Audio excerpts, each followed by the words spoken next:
Hola a todos, bienvenidos a su podcast hablando de artes marciales mixtas con su servidor humildemente Vainilla UFC. Estamos de regreso para hablar del resumen del UFC Fight Night de Navajunas versus Cortés, evento que tuvo lugar el 13 de julio en Denver, Colorado. Una cartelera curiosa porque hubieron cosas impresionantes y cosas muy polémicas. Hubieron resultados por ahí que todos los aficionados odiamos, todos los aficionados estamos en desacuerdo con los jueces, pero bueno, cosas que pasan en la UFC. Y recuerden que aquí abajo en la descripción y en los comentarios se encuentra en qué momento hablo de cada una de las peleas por si se quieren saltar a una en específico. En cuanto al resultado de las predicciones, nos quedamos con 6 aciertos y 4 errores y 2 no contests de 12 peleas que tuvimos en esta cartelera. Un resultado relativamente positivo, pero bueno, trataremos de recuperarnos la siguiente semana. Y recuerden que si les gusta mi contenido, no olviden dejar su like, su comentario y suscribirse para formar parte de esta gran familia amante de la UFC. Un enorme agradecimiento por todo el apoyo por parte de la comunidad porque de verdad es algo increíble y estamos formando una comunidad de verdaderos fanáticos de la UFC. Así que si tú eres uno de ellos, no lo dudes más y únete a esta gran familia porque te vas a sentir como en casa. Y sin mayor preámbulo, vamos a dar inicio al resumen del UFC Fight Night de Navajunas versus Cortés.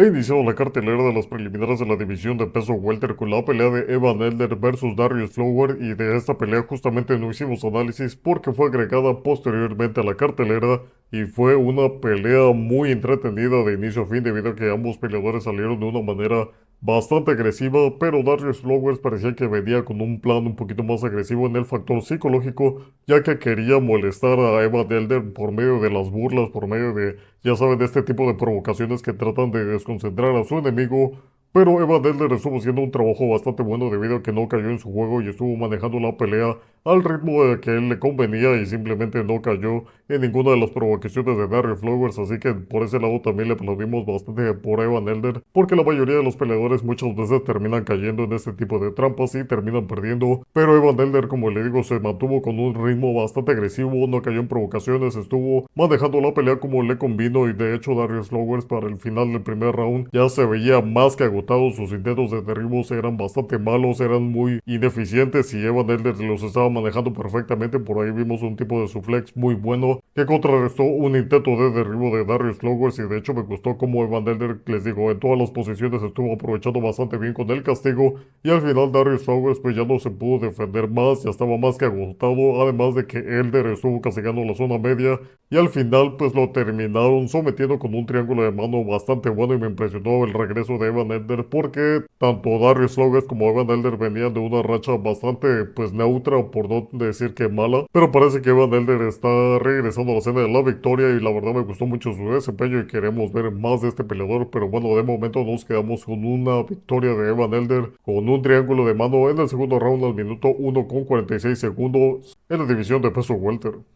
Avanzamos con la división de peso mediano con la pelea de Josh Friend versus André Petroski y como pudimos ver en el análisis también fue una pelea muy lineal ya que André Petroski es un peleador muy dominante a ras de lona y también quiero dar el mérito a Josh Friend por el hecho de que se estuvo defendiendo bastante bien de todos los intentos de sumisión de André Petroski, pero todo el mérito se va para el lado de André Petroski por ser tan dominante. Como bien les había dicho, es un peleador que tiene mucha musculatura y es muy inteligente para estar ajustando la posición y así no perder el control del oponente. Y a decir verdad, algo que me impresionó mucho de André Petroski es el hecho de que estuvo con mucho cardio porque como pueden ver tiene bastante musculatura y eso más el tiempo de control y todo eso es un desgaste enorme. Además de que algo que se estuvo mencionando mucho en esta cartelera es que Denver está a una altura muy alta y eso afecta bastante al cardio y que André Petroski estuviera aguantando durante casi 13 minutos de tiempo de control de una forma tan dominante contra Josh Friend dice bastante de su cardio y además también pudimos ver que un par de veces André Petroski estuvo conectando de manera fuerte a Josh Friend, eso me impresionó bastante, pero a decir verdad es cierto que aunque no vemos que André Petroski abuse mucho de su striking, la musculatura la tiene ahí, así que no dudo que pueda conseguir por ahí algún que otro knockout, pero lo que sí me gustó fue lo dominante que se mostró a ras de lona, fue meticuloso y simplemente no cometió errores. Es cierto que no fue la pelea más entretenida y por ahí debería de trabajar en el ser un poquito más agresivo, pero en general fue un desempeño limpio, muy dominante y André Petroski se está llevando la decisión unánime con un 30-27 en la división de peso mediano.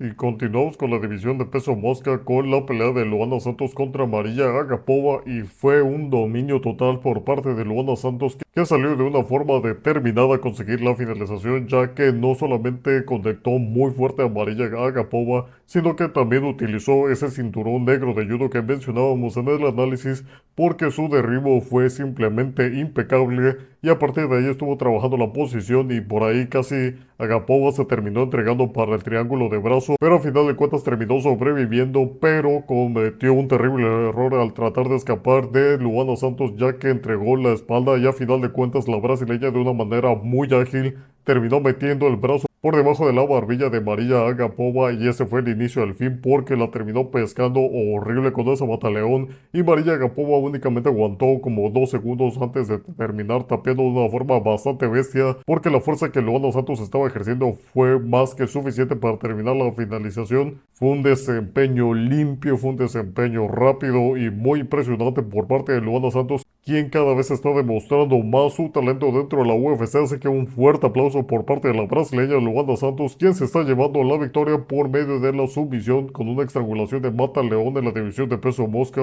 femenil.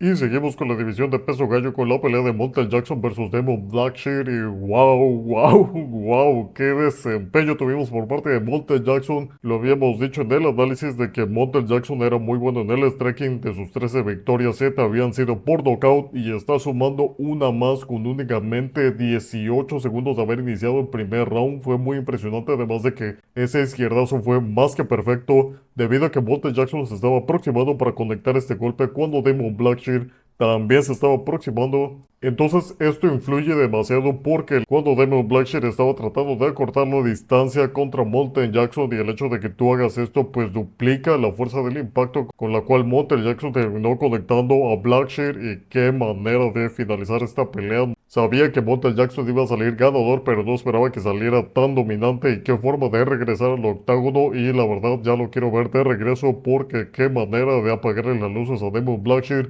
con únicamente 18 segundos en el primer round en la división de peso gallo.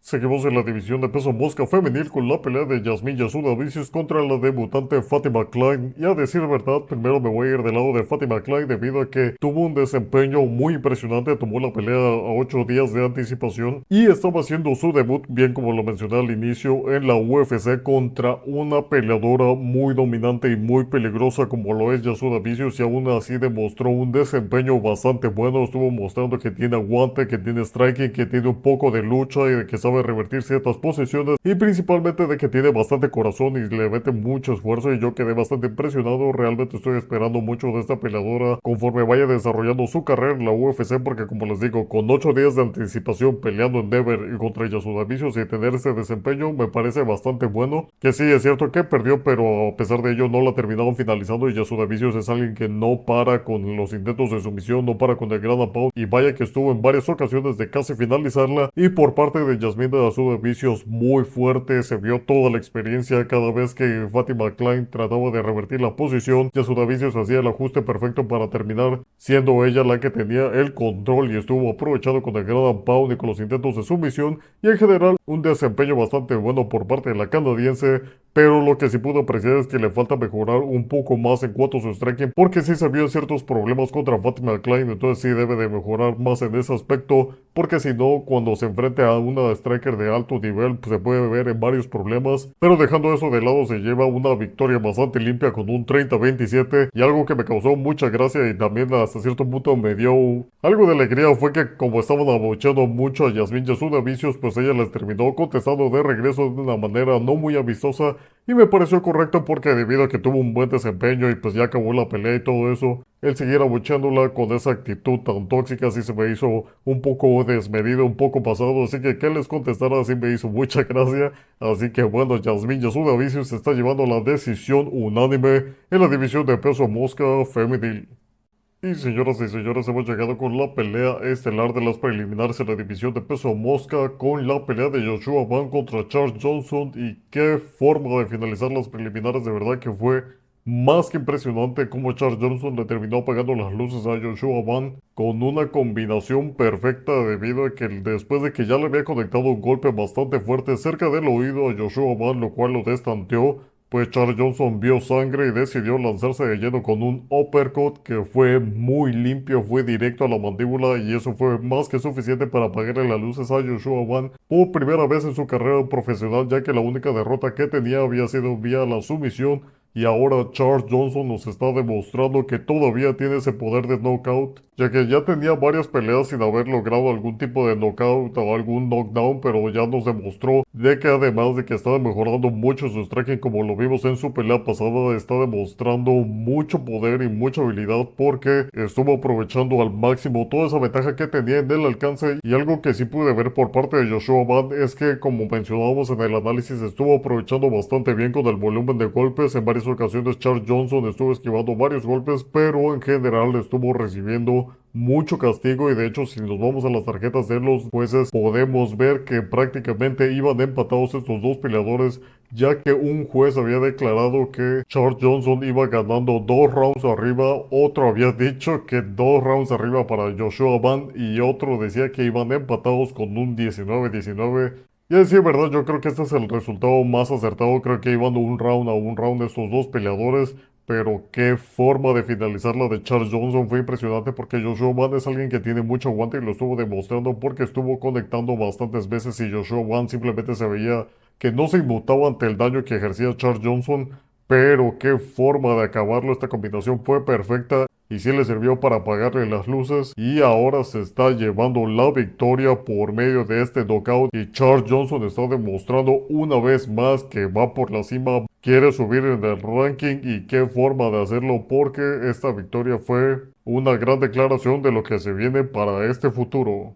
E iniciamos la cartelera de las estelares en la división de peso mediano con la pelea de Abdul Razak Al-Hassan versus Cody Brundage y estamos hablando de una pelea más que controversial, pues el resultado se está repitiendo la historia con Cody Brundage, ya que una vez que este peleador trató de hacerle un derribo a Al-Hassan empezó a conectar con unos codos a la cabeza de una manera bastante dura, lo cual fue suficiente para mandar a la lona a Cody Brundage, pero Cody Brundage de una forma u otra estuvo sobreviviendo, pero Al-Hassan estaba más que determinado a finalizar la pelea, pero una vez más cuando Al-Hassan estaba conectando unos codos a la cabeza de Cody Brundage, conectó varios golpes ilegales a la nuca y eso hay que decirlo, los golpes a la nuca son peligrosísimos y son prohibidos en la UFC. Entonces yo siento que en ese sentido Al-Hassan cometió un error porque se descuidó y estuvo conectando en una zona que era ilegal, pero ahí también creo que el referee cometió un enorme error porque intervino de una manera bastante tardía después de que Al-Hassan ya había conectado varios golpes a la nuca de Cody Brundage, así que también se me hizo una mala intervención por parte del referee quien al final de cuentas terminó parando la pelea y también por parte de Cody Brundage porque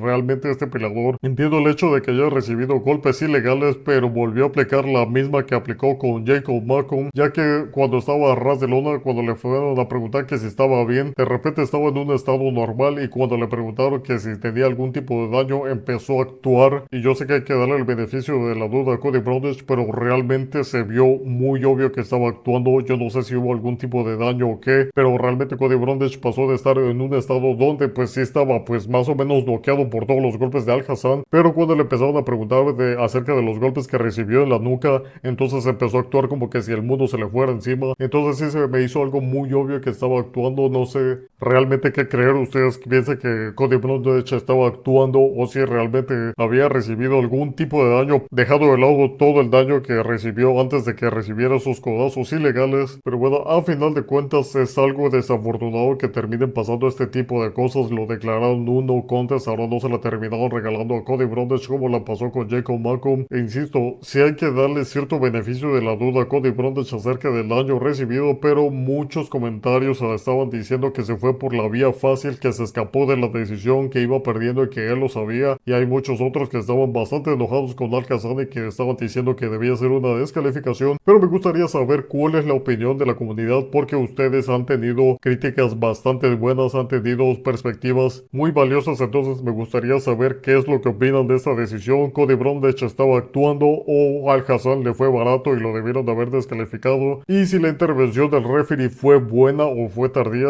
Todos estos temas son bastante polémicos, pero bueno, cosas que pasan en la UFC y iniciamos esta cartelera estelar de una manera bastante controversial. Y avanzamos en la división de peso pluma con la pelea de Julian Erosa versus Christian Rodríguez, y esta pelea acabó únicamente en el primer round de una manera bastante impresionante. Y algo que me gustó por parte de Christian Rodríguez es el hecho de que, a pesar de que tenía bastante desventaja en el alcance, no parecía ser un tema que le importara, porque rápidamente encontró una distancia que le favorecía para explotar su striking. Y Julian Erosa sí se estaba viendo en varios problemas, pero Julian Erosa es un peleador bastante experimentado, logró conseguir un derribo muy bueno, y a partir de ahí pues estuvo trabajando el intento de sumisión. Pero Christian Rodríguez logró salirse de esta posición de control, y de hecho justamente cuando estaba consiguiendo ya la posición de control, Julian Erosa intentó una guillotina. Y algo muy impresionante es que Christian Rodríguez pues estaba tratando de pues poner del lado contrario para así aliviar la presión de esa guillotina, pero Julian Erosa, como bien sabemos, es más alto, tiene piernas más largas,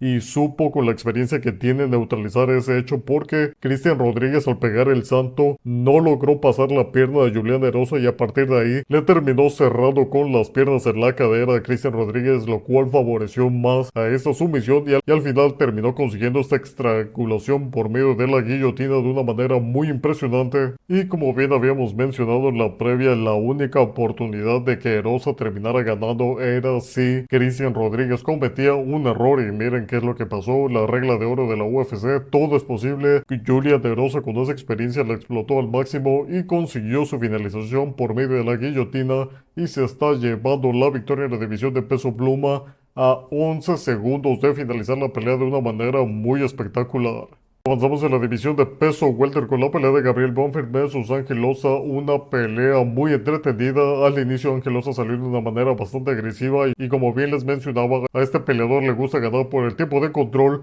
y al inicio sí se estaba viendo bastante efectivo en contra de Gabriel Bonfim, pero conforme fue pasando el tiempo se fue desgastando mucho, y como les había mencionado, en Denver está a la otra altura y el cardio es un factor muy importante, es algo a lo cual no están acostumbrados los peleadores. Y ya les había mencionado que Anquilosa batallaba bastante en ese sentido, que si le defendían los intentos de derribo se iba a ver en problemas, y Gabriel Bonfim no únicamente hizo eso, sino que también desgastó con unos rodillazos muy buenos al abdomen de Ángel Loza, y yo creo que ese fue el inicio del fin. A partir del segundo round, Ángel Loza iba de mal en peor, ya que Gabriel Bonfim le estaba pasando por encima del striking, ya que sus combinaciones eran muy buenas. Regularmente terminaba con un uppercut muy bueno que ponía en peligro a Ángel Loza, y este peleador simplemente ya no pudo hacer nada. Su estrategia básica es ir por los derribos, y si ya no puede hacer eso, se queda sin ningún tipo de estrategia. Que por ahí estuvo tratando de, pues, de ganar con el striking, pero sinceramente de 10 golpes que conectaba a Gabriel Bonfim, Ángel Loza únicamente conectaba uno. Entonces sí pudimos ver una gran diferencia de golpes al final de la pelea, y en general se me hizo un buen desempeño por parte de Gabriel Bonfim. Está regresando de ese knockout que sufrió contra Nicolas Dalby, pero me parece que hizo los ajustes necesarios y que va a tener una buena carrera este peleador brasileño, y en general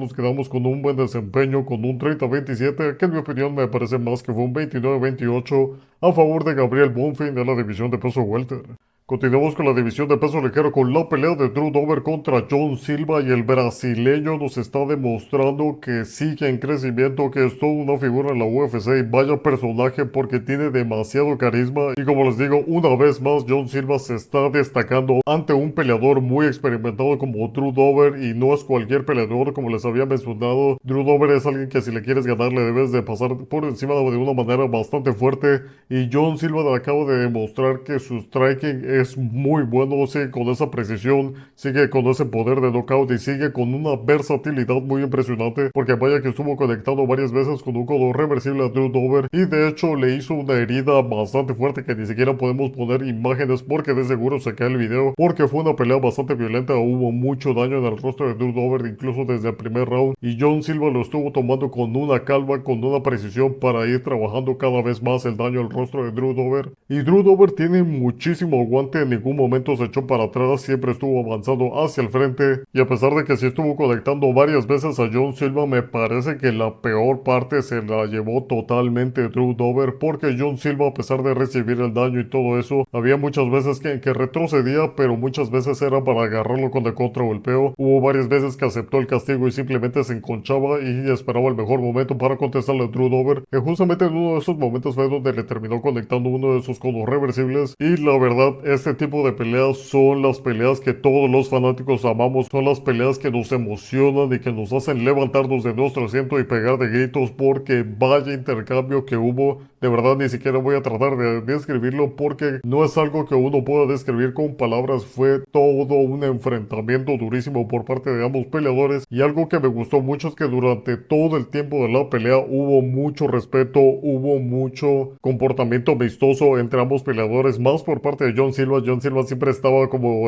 ofreciendo la mano, quería abrazar a Drew Dober, siempre se estaba comportando de una manera bastante amable, pero me parece que el brasileño debe de tener un poco más de cuidado con este comportamiento, porque donde se enfrente a alguien que no respete esta amistosidad, pues parece que le puede repercutir de manera muy negativa. Pero bueno, regresando a la pelea, Drew Dober se comportó tan amistoso y honorable como lo hizo John Silva, y simplemente vimos un gran enfrentamiento sin ningún tipo de sentimiento negativo. Incluso el brasileño en un momento llegó a advertirle al referee que la herida que tenía Drew Dober era demasiado grande, y la advirtió en plan de que para que no siguiera recibiendo tanto castigo, pero Herb Dean simplemente dijo síguele pegando, y pues John Silva contestó con otro codo reversible, lo cual eso sí hizo que parara la pelea. De hecho, la pelea paró en el tercer round al minuto con 28 segundos, y me pareció que fue muy innecesario el hecho de que sumaran un tercer round, ya que desde el segundo se veía que tenía suficiente daño para que hubiera esta detención médica como lo que le pasó a Mayra Bueno Silva. Pero bueno, yo que sé, afortunadamente Drew Dober parece que está en buenas condiciones, parece que no tuvo ningún mayor daño sobre la ceja, porque John Silva vaya que le estuvo ejerciendo mucho castigo. Y qué espectáculo, de verdad, qué show tan impresionante por parte de John Silva, quien está haciendo su debut en la división de peso ligero y lo está haciendo de una forma implacable después de haber noqueado a Jourdain hace 2 semanas en el UFC 303. Así que me declaro un fan total de John Silva, y qué desempeño, de verdad. Y hemos llegado con la pelea constelar en la división de peso welter, con la pelea de Santiago Ponzinibbio versus Muslim Salikov, y esta pelea fue controversial por el resultado, ya que se fue a la decisión dividida a favor de Muslim Salikov. Y siendo totalmente honestos, creo que quien sacó un mejor desempeño de esta pelea fue Santiago Ponzinibbio. Creo que ejerció mayor daño en la pelea, además de que lo estuvo combinando con el tiempo de control. Y en general Muslim Salikov también estuvo pegando varios golpes que eran muy llamativos, pero como tal no pude ver mayor daño en el rostro de Santiago Ponzinibbio. De hecho, donde vi un mayor daño era al área media del peleador argentino. Pero en general creo que Muslim Salikov únicamente se llevó uno de los 3 rounds. En general creo que debió ser un 29-28 a favor de Santiago Ponzinibbio, que parece que tiene una muy mala suerte, porque ya le ha pasado en otras peleas que básicamente se van a la decisión y le terminan dando la decisión a otro peleador. Entonces debe ser algo que debe trabajar, ya que me pareció que en ciertas partes pudo haber abusado un poco más en el striking, o pudo haber abusado más a ras de lona, y sí se estuvo descuidando justamente en algunas partes de, como les había dicho en el análisis, de no desplazarse a la zona que le convenía a Muslim Salikov, ya que sí lo estuvo conectando con las patadas reversibles, y en general me pareció una pelea bastante cerrada. Y me gustaría saber en los comentarios qué opinaron de esta pelea. Siento que no fue una pelea muy entretenida como tal, pero en general creo que quien tuvo un mejor desempeño fue el argentino, pero puede que me esté equivocando. Pero bueno, nos quedamos con esta decisión dividida, con Muslim Salikov como ganador en la división de peso welter. Y señoras y señores, hemos llegado con la cereza del pastel, con la pelea estelar en la división de peso mosca femenil, con la pelea de Rose Navajunas versus Tracy Cortés. Una pelea que nos dejó con mucho que desear por parte del desempeño de Tracy Cortés. Realmente me sorprendió el mal desempeño que tuvo esta peleadora, porque lo estuvimos hablando bastante durante esta semana acerca de la posibilidad que tenía de dar un salto enorme en el ranking y ponerse en la fila de ser una gran candidata por el título. Pero realmente a Tracy Cortés no la vimos en esta pelea. Parecía que por ahí en algunas entrevistas estaba mencionando que no estaba exactamente en un buen lugar emocionalmente hablando, y ese factor psicológico sí puede repercutir mucho en la pelea, como pudimos ver. Y sinceramente yo siento que eso fue una de las cosas que más terminó influyendo en esta pelea. Y sinceramente los únicos momentos en que yo pude ver en que Tracy Cortés empezó a ejercer más daño a Rose Navajunas fue a partir del cuarto y quinto round. Para mí que el quinto round fue el único que ganó Tracy Cortés, e incluso podría argumentar un poco acerca del cuarto round, que pudo haber sido también para Tracy Cortés. Pero en definitiva Rose Navajunas le pasó por encima en los primeros 3 rounds, e insisto, el cuarto,